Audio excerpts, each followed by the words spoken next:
If you clicked on this video, then odds are you're looking to find a way to turn your spare time into more extra money. I think it's a must for anybody who's working a job or is in school currently to work on some sort of side hustle while you're doing those things. If you're wanting to start a side hustle, one big question you're gonna have is what side hustle should I start, or which ones will work best for me? I feel like age is one of the best differentiators in determining what side hustles make sense for a person to start. The older you get, the more skills and money you generally have to work with, and this makes you more suited to certain side hustles over others. For example, if you're a 14-year-old kid, despite what you might see on TikTok, you probably don't have the life experience, money, or skills necessary to start a six-figure business. So that's why in this video, I'm going to talk about the best side hustles to start for every age group. And all of the side hustles I mentioned in this video are ones that I've done myself personally, or I have a friend or a close family member who's done them. So I'll be able to draw on personal experiences when I talk about them. Okay, so let's start with the first age group, which is teenagers. As a teenager, you generally don't have much money to start a business that sells products. But a side hustle that is easy to start is a service business, especially one that involves manual labor. These are businesses where you perform a task for a customer as opposed to selling a physical product. Some examples of these are gardening, house cleaning, car washing, or babysitting. These are the perfect side hustles to start as a teenager because they don't require any complicated skills, and the equipment that you do need for them is usually something that you have readily available and can borrow from your parents. So in most cases, they can be started for as little as $0. You can actually make quite good money from these little service businesses, especially when you compare what you'd be making with those to what you'd be making at a minimum wage job. I used to babysit when I was a teenager, and I would easily make $50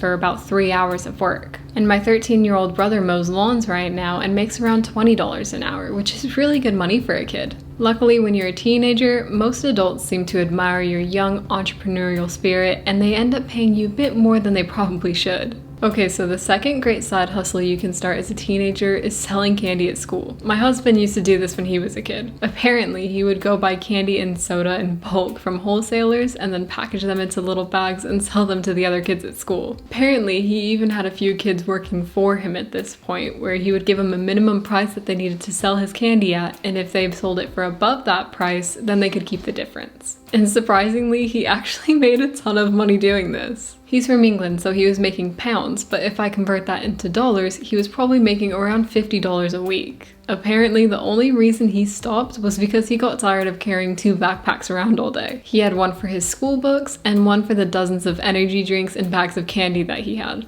Overall, I think it's a great side hustle because there's always demand for candy from kids at school. Okay, so moving on to the next age group, which is your 20s. When you're in your 20s, you generally don't have a ton of money, so you're still suited to the side hustles with little to no upfront costs. However, you do now have a little bit more business acumen and social skills, so people will probably be taking you a bit more seriously. A side hustle that works great in your 20s is starting a YouTube channel. The potential with YouTube is absolutely massive, and this is a side hustle I'm working on right now. This isn't my only YouTube channel. I also have a channel called The Petite Plant where I talk about houseplants. It's still a small channel with around 3,000 subscribers, but it makes me around $300 to $400 a month, which I think is pretty good for a channel of its size. The great thing about YouTube channels and the income you can make from it is they tend to compound in growth quite quickly. I've watched a lot of videos on how much people have made from their YouTube channels over the years, and it goes a little something like this. In the first few months, you don't make anything at all, and then you find yourself making a few hundred every month, and then it turns into making thousands a month, or technically millions if your channel's large enough. To be able to make money on YouTube, you need at least 1,000 subscribers and at least 4,000 hours of watch time. The amount of money you make depends on what kind of content you're making, because that determines what advertisements YouTube puts on your videos. But for most channels, you can usually expect to make around $5 per 1,000 views. What I like about this side hustle is that it's actually fun. You can pick a topic that you like talking about and then just make videos about it. The key to success here is really just finding the motivation to continue making videos even when you're not making any money at the start, which is why it really helps if you choose something that you love to talk about. Okay, so side hustle idea number 4 is dropshipping. If you've seen many side hustle, passive income type videos, then you probably already know about this one. You're probably tired of seeing 15-year-old kids flexing their parents' Lamborghinis, claiming to be dropship millionaires, and telling you that you need to buy their course for $497 to learn how to be as rich as they are. A lot of dropshipping gurus out there on the internet are clearly faking their earnings just so they can make money by selling courses to you. But dropshipping does actually work, even though it is much more saturated than it was a few years ago. If you don't know what dropshipping is,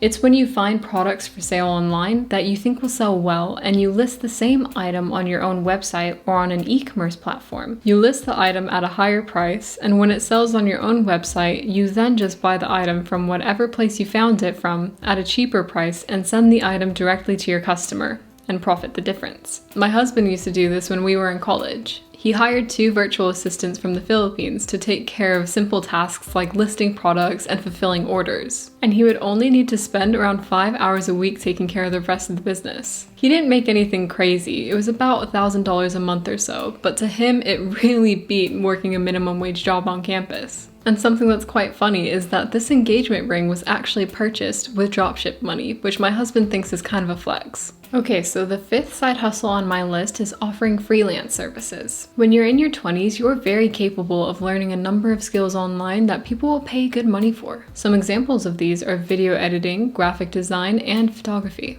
A freelance service I sell to small businesses is food photography. Companies pay me to take really nice looking photos of their food, and what's nice is that I get to keep and eat the food. So it's just a fun little side hustle that makes me a little bit of extra money. Okay, so let's move on to the final age group, which is 30 years old and above. There's a saying that your 30s are just like your 20s, except now you have money. You're also older and likely more wiser, so you're more suited to starting side hustles that are more capital intensive, which are more likely to make you a substantial amount of money. A side hustle that's great to start in your 30s is real estate investing. Real estate is a capital intensive business, which means that in order to buy a rental property, you usually need tens of thousands of dollars. I know there are a few people that are able to buy real estate with no money down, but they really are the minority of investors. The process of real estate investing usually goes something like this. You spend several months learning everything you can about real estate, whilst also saving everything you can to be able to afford making a down payment on an investment property. Then, after several months of looking for a property, you finally find yourself a good deal and buy for below market value. Hopefully, you're also able to add value to the property through rehabbing it. Once the renovation is complete, you then hire a property manager to find tenants and then fix any problems that come up that are inevitable. The end result is to have a cash flowing rental property that will continue to give you passive income for the rest of your life. And if that sounds appealing to you and you want to learn more about real estate investing, then I recommend listening to the Bigger Pockets podcast. The final side hustle on my list is starting a real business in an industry that you know well. Because of entrepreneurs like Mark Zuckerberg, Bill Gates, and Elon Musk, we've become accustomed to thinking that it's normal for people in their teens or early 20s to start very successful businesses. But the statistics show that the average age of successful entrepreneurs is actually 45, and the likelihood of entrepreneurial success actually rises by age. The reason that this is true is due to work experience. Apparently, relative to founders with no relevant experience, those with at least 3 years of prior work experience in the same industry as their startup were 85% more likely to launch a highly successful startup. It's a great idea to start a traditional business when you're in your 30s or older, because by then you already have a decade or more of experience in that particular field. You will have likely identified a problem or an area that you can add value in the industry that you're in. And now you're able to apply all the knowledge you've gained from your experience to start a business that offers a solution to these problems. But those are all the side hustles that I have for you guys today. Obviously, it's definitely not a comprehensive list by any means. And also, don't think that you have to wait till a certain age to start some of these side hustles just because I said that that was the age group that they fell under. If you have a good idea for a business and you have the capital to start that business, but you're in your 20s, go for it. It might actually work out really well for you. But if you did find this list helpful, please drop a like on the video and subscribe for plenty more content, and I'll see you in the next one. Take care.